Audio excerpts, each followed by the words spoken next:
po ang ating mga ingredients. Bawang, luya, at sibuyas. Tayo po ngayon ay gagawa ng arroz caldo. Okay, umpisa na po natin. Kuhain natin ng bawang.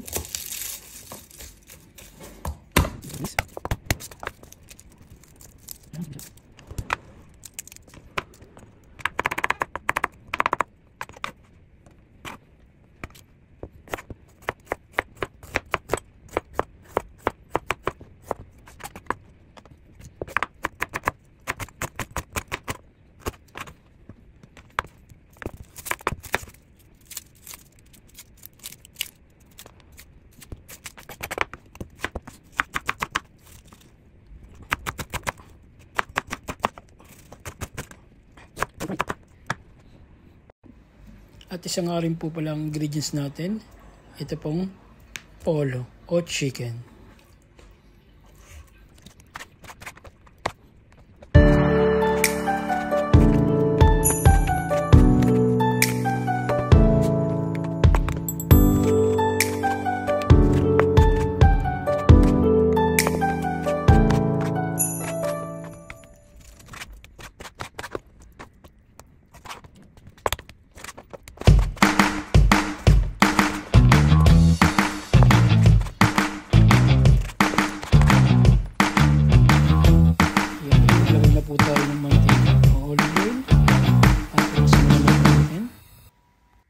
Okay, simulan na po natin. Unahin po natin ang bawang. Ayan, ilagay po natin ang bawang. Then, isunod po natin ang sibuyas o chipola. Ayan, ilagay na po natin. At ihuli na po natin ang luya. Ayan.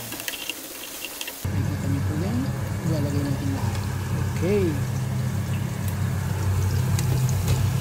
Mekos-mekos lang po natin yan. Ayan. Mekos lang. Sige lang, suhin. Mekos lang.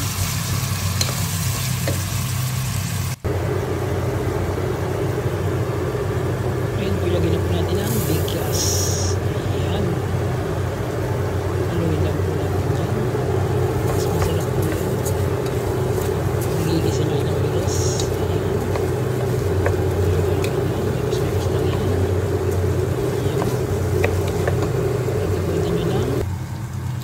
Nilalagay na po natin ng kumukulong tubig. Ayan. Para mas pwede siya malutang tumulo. Ayan. Pakuloy lang po natin. Maya-maya konti, ayos na yan. Ayan. Maya-maya konti, mag-iba na yung kulay. Ayan. Ganyan po, nag-iba ng kulay niya.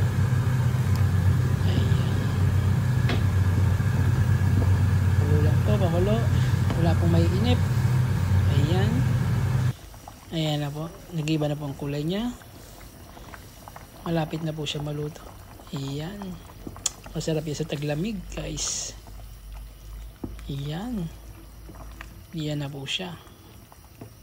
Ayan na po siya. Kasi po, malapit na po. Ayan po ang finished product natin. Ayan.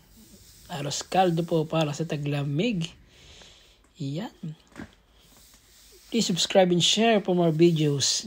Thank you guys for watching.